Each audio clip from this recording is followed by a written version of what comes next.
warahmatullahi wabarakatuh. Perkenalkan, nama saya Nia Aditya Amanda dengan NIM 2024 720115. Di sini saya akan membahas isi makalah saya, yaitu tentang nilai-nilai Pancasila dalam kehidupan sehari-hari. Kita ketahui Pancasila sebagai dasar negara dan pandangan hidup bangsa Indonesia yang memiliki peran yang sangat vital dalam membentuk karakter serta identitas nasional.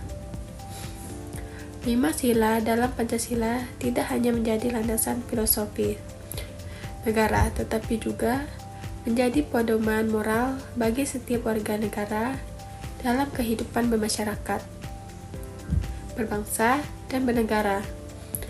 Namun seiringnya perkembangan zaman, arus globalisasi serta pengaruh budaya luar sangat masuk secara masif.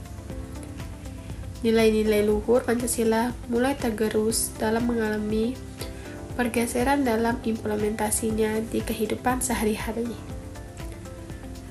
Berbagai persoalan sosial seperti meningkatnya intoleransi, krisis moral, individualisme, dan kekerasan, serta menurunnya rasa gotong royong dan solidaritas sosial menjadi indikasi nyata bahwa nilai-nilai Pancasila mulai dilupakan atau tidak lagi dijadikan pedoman hidup oleh sebagian masyarakat. Hal ini tentu menjadi tantangan besar bagi bangsa Indonesia dalam menjaga jati dirinya di tengah era modern yang penuh tantangan dan kompetisi. Revitalisasi nilai-nilai Pancasila menjadi sangat penting dalam menjawab tantangan tersebut. Revitalisasi di sini berarti menghidupkan kembali, menyegarkan, dan memperkuat pemahaman serta pengalaman nilai-nilai Pancasila dalam kehidupan nyata. Upaya ini tidak hanya menjadi tanggung jawab pemerintah, tetapi juga seluruh elemen masyarakat, mulai dari keluarga, lembaga, pendidikan, dan tokoh masyarakat hingga media massa. Revitalisasi nilai-nilai Pancasila sebagian besar dasar negara dan sumber hukum bagi bangsa Indonesia diambil dari pemikiran yang sudah ada jauh sebelum bangsa Indonesia lahir, sehingga dalam membangun bangsanya membutuhkan pemimpin nasional yang mampu melandaskan nilai-nilai kepribadian Pancasila untuk mengantisipasi perubahan di tengah dinamika sosial, politik, dan ekonomi saat ini. Seiring dengan perubahan globalisasi yang sangat cepat dan kompleks, tantangan yang dihadapi oleh negara-negara dalam membangun kepemimpinan nasional yang efektif dan efisien. Pancasila bisa diterapkan dalam praktik kepemimpinan nasional di mana segala kebijakan negara dan program pemerintah harus bernilai di dalamnya.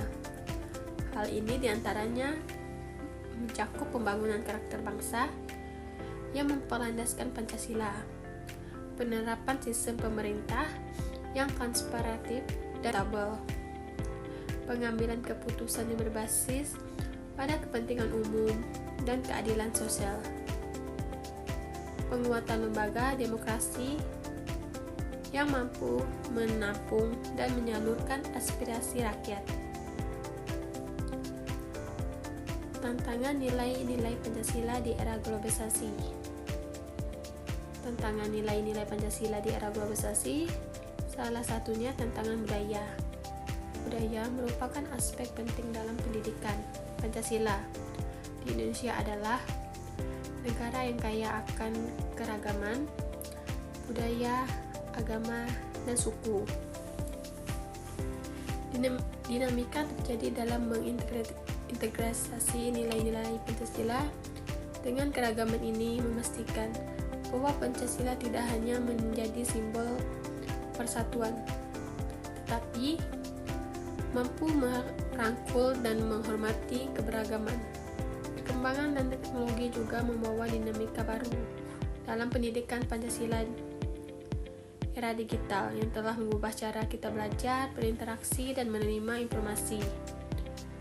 Penting bagi pendidikan Pancasila untuk mengadaptasi teknologi ini secara bijak agar nilai-nilai Pancasila dapat tetap disampaikan tanpa mengorbankan kedalaman pemahaman dan integrasi sosial. Upaya-upaya berartikulasi nilai Pancasila dalam kehidupan masyarakat Indonesia adalah salah satunya negara yang mempunyai histori dan asas ideologi yang digunakan dalam aktivitas berbangsa dan bernegara. Kelainan dengan negara-negara lain di dunia, Pancasila diangkat menjadi ideologi bangsa Indonesia dikarenakan nilai-nilai yang tercantum di Pancasila, bahwa Pancasila itu merupakan paham dan karakter masyarakat Indonesia di mana semua karakteristik nilai-nilai sudah berperan secara nasional serta menjadi dasar peradaban bangsa. Lalu bisa dikatakan jika nilai-nilai yang berada pada Pancasila tersebut ialah wujud dari pengaktualisasikan atas cita-cita atau tujuan bangsa Indonesia. Nilai-nilai Pancasila mesti ditumbuhkan sedari dini. Nilai-nilai Pancasila meski ditumbuhkan secara dini terhadap setiap masyarakat. Penanaman sedari dini ini dapat dilakukan melalui pendidikan tingkat dasar.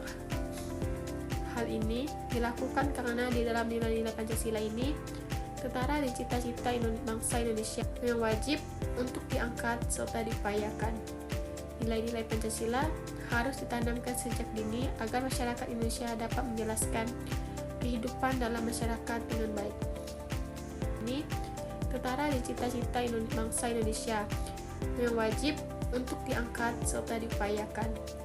Nilai-nilai Pancasila harus ditanamkan sejak dini agar masyarakat Indonesia dapat menjelaskan kehidupan dalam masyarakat dengan baik.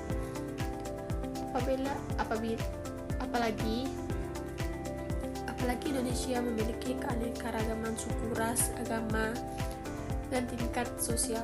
Namun seiring dengan bertambahnya zaman, nilai-nilai Pancasila ini mulai luntur dalam semua aktivitas yang dilakukan oleh setiap warga negara.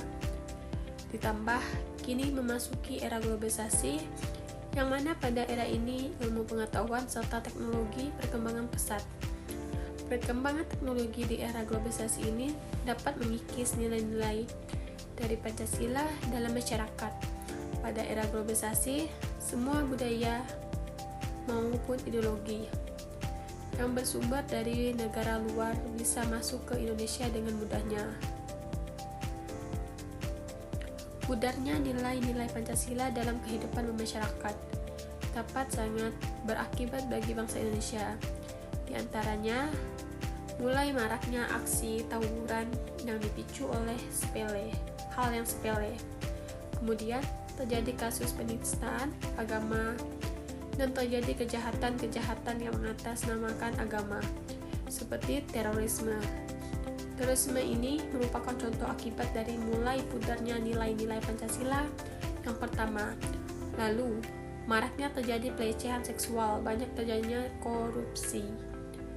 Revitalisasi Pancasila tidak cukup hanya dengan wacana, melainkan perlu diwujudkan dalam tindakan nyata seperti program gotong royong, bantuan sosial, forum musyawarah dan warga,